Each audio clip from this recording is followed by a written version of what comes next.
Business economics वाले subject के लिए आखिरी के 30 दिनों में तुम्हें ऐसा क्या करना है जिससे तुम्हारा पेपर द बेस्ट लेवल पे पहुंच जाए। मैं बता रहा हूं दोस्तों, पहला तुम्हारा मोटिव होना चाहिए कि आपने जो अपना सिलेबस कंप्लीट किया है उसको सिर्फ और सिर्फ रिवाइज एंड रिवाइज करते हुए चलो।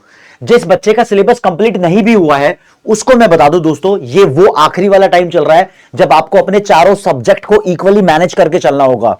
तो आप अपने सिलेबस को चाणक्य 3.0 बैच से कंप्लीट कर सकते हो। यहां पर गहन डिटेल के अंदर आपको सिलेबस कराया गया है बढ़िया तरीके से। जो चैप्टर्स आपको इस बैच के अंदर मिल रहे हैं रिवाइज करने के लिए, आप यहां से रिवाइज करो। और जैसे कि आपका चैप्टर नंबर 6 और चैप्टर नंबर 8 है, वो चाणक्य 3.0 बैच में अभी तक नहीं आया है लेकिन आ जाएगा।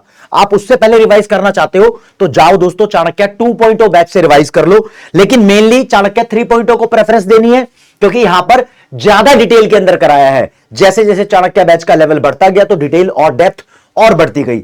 आप साथ साथ में सिर्फ चैप्टर रिवाइज करके अपना काम नहीं चला सकते, आपको एमसीक्यूज भी सॉल्व करने होंगे। मैं मान के चलता हूं कि आप आईसीआई मॉड्यूल के एमसीक्यू तो सॉल्व करते ही होंगे, लेकिन दोस्तों उसके साथ साथ आपको कुछ प्रीवियस ईयर क्वेश्चन सॉल्व करने हैं, कुछ प्रीवियस एमटीपी आरटीपी के क्वेश्चन सॉल्व करने हैं जिसके अब एग्जाम के अंदर आने के ज्यादा चांस होते हैं। तो हर बार लेटेस्ट थॉट का लेवल रहता है टीचर का।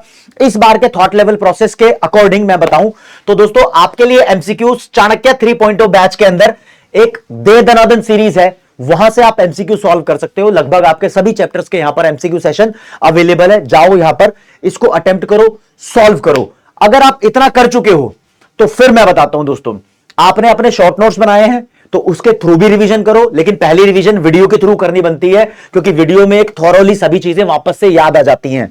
फिर उसके बाद आपके शॉर्ट नोट्स काम करेंगे रिवाइज करने के लिए। अगर आपके पास शॉर्ट नोट्स नहीं है, आप संपूर्ण प्रो बैच के बच्चे हो, तो आपके पास फ्लैश बुक होगी।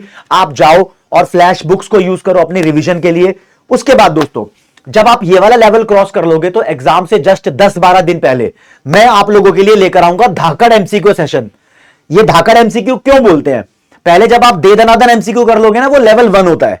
उसके बाद लेवल 2 पे आते हैं। यहां पर टॉपर बनने के लिए आपको और पढ़ाया जाता है। तो ये वाला सेशन आपको अटेंड करना ही करना है। तुम कहोगे सर अच्छा सब कुछ आप ही करा दोगे? जी हां, सब कुछ मैं ही करा दूंगा। ठीक है दोस्तों। फिर दोस्तों, बिफोर एग्जाम जब तुम्हारा क्वांटिटेटिव एप्टीट्यूड का पेपर हो जाएगा 20 सितंबर को, तो उसी दिन शाम को 6 बजे आकर मैं आपको पूरे सिलेबस की एमसीक्यू के थ्रू रिवीजन करा दूंगा। आपको एक बार फिर से कंपाइल करके सारी चीजें सामने आ जाएंगी।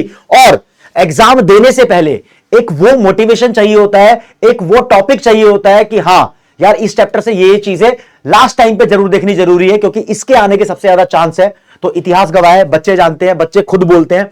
तो दोस्तों, मैं फिर से इस बार भी आप लोगों के लिए वार्म अप सेशन लेकर आऊंगा बिजनेस इकोनॉमिक्स का, वो भी एग्जाम डे मॉर्निंग पे। बेसिकली इसको 8 बजे हम रखते हैं, लेकिन आपको टाइम वो कम्युनिटी पोस्ट यूट्यूब चैनल पे हम बता देंगे।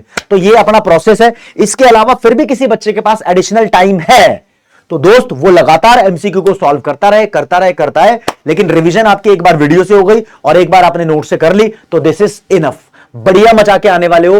अपने मुश्किल कॉन्सेप्ट्स को ज्यादा टाइम दो, मुश्किल जो अभी तुम्हें लग रहा है उन चीजों को ज्यादा टाइम दो। इजी वाली चीजें मुझे पता है तुम पहले कर चुके होंगे। थैंक यू सो मच दोस्तों, ऑल द बेस्ट।